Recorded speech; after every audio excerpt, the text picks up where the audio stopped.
The collapse of the Soviet Union occurred in 1991. It was preceded by a series of reforms by Gorbachev, which were intended to revitalize the Soviet system and bring it out of crisis. However, the reforms were unsuccessful, and the republics began to leave the Union. Meanwhile, just decades earlier, another communist country, namely China, had conducted a rather successful reforms of its system. This not only preserved the country and the ruling regime, but also propelled China to become a global leader in economic development. Let's analyze why China succeeded, while the Soviet Union did not. First, it's important to note the different starting points for both countries. Chinese reforms began earlier than Soviet reforms in 1978, which was essentially 7 years before Gorbachev's perestroika. This gave the Chinese regime a good head start. By the time the entire socialist system was collapsing, China has already reformed, and by the 1990s, full-fledged market institutions had emerged without drastic changes. It's worth noting that by the time of the reforms, the communists had ruled China for only 29 years, whereas in the Soviet Union they had ruled for about 70 years. Due to the shorter period of communist rule in China, not all former market institutions had been completely destroyed, and people still remembered the previous regime. In the Soviet Union, the situation was worse in this regard. Entire generations had grown up who had never lived under a different regime. By the time of the reforms, China remained an underdeveloped agrarian country. Virtually all the reforms of the previous government had failed. Because of this, the initial Chinese reforms were primarily focused on the rural areas, where instead of collectivization, family contracts began to be developed. They were allowed to manage their own resources, which essentially fostered private ownership. Therefore, the spread of private ownership in China is primarily associated with rural residents. Another important factor was the cheap labor force, which attracted foreign investors to China.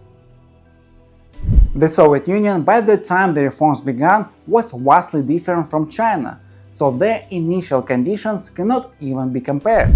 By 1985, the Soviet Union was a highly urbanized country with a developed industrial base. In particular, a huge sector was occupied by military and heavy industry, making reforms similar to those in China simply impossible.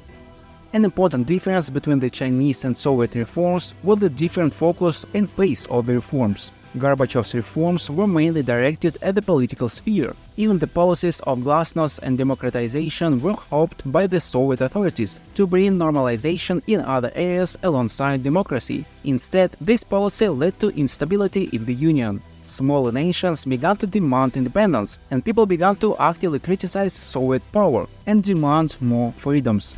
Economic reforms were vague and half-hearted.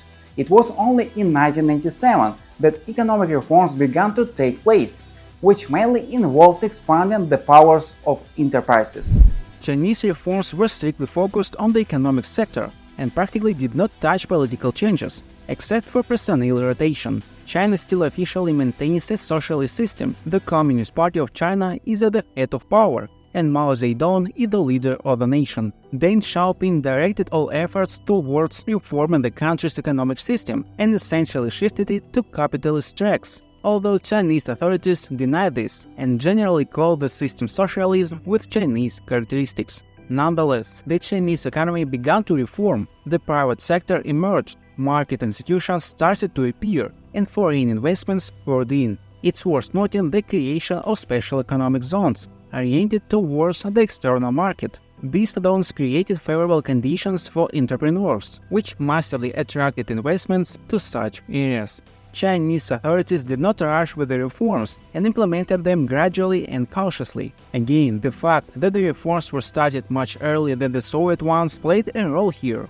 Incidentally, there were also demands for the democratization of the regime and a change in the political course in China in 1989. However, all this ended with the suppression of protest, which went down in history as the Tiananmen Square massacre. The protests were harshly suppressed with the help of the army and tanks, resulting in thousands of deaths. Why were reforms not carried out earlier in the Soviet Union? In fact, various kinds of reforms were attempted multiple times in the Soviet Union to increase production efficiency, optimize and implement innovations. The most famous and partially successful one was the so-called Kosygin reform, initiated in 1965. Even then, a number of Soviet officials began to recognize the problems of the socialist economy and attempted to solve them through reforms. Thus, the Kosygin reform appeared. It was aimed at decentralizing the system and expanding the autonomy of enterprises. Thanks to the reform, enterprises could form their own budgets and manage them, leading to production optimization. Market indicators of profitability and cost-effectiveness were also used to determine the efficiency of existing enterprises. Overall, the reform brought generally positive results. The 8-5-year plan became one of the most successful in the entire existence of the Union. The reform, however, had a number of problems, such as price increases and a tendency towards short-term gains. The reform was practically curtailed in the 1970s, largely for political reasons. It was often criticized by Conservative Party members, and some even spoke of a deviation from socialism and flirting with the West. It's often noted that the reform was also curtailed due to the Prague Spring, which became a turning point for the conservation of the regime. The 1970s and early 1980s were favorable for the Soviet Union, largely due to the rise in oil prices. The Soviet Union became the largest exporter of oil, which sustained its economy. These years are considered the years of degradation of the Soviet system, which having become dependent on oil, stopped caring about the development of the industrial sector and began to massively import various products from abroad. It got to the point where the Soviet Union started importing not only finished products, but also grain. Some researchers call Andropov the Soviet Deng Xiaoping. However, apart from conjecture, there are no factual data. Andropov did not have a clear plan for the development of the Soviet Union. Moreover, he was at the head of the Soviet Union for less than a year, as he passed away suddenly in 1984. Overall, as we can see, Chinese and Soviet reforms had entirely different characteristics and took place in completely different conditions. Repeating the Chinese experience was largely impossible, and Gorbachev himself regarded it with disdain.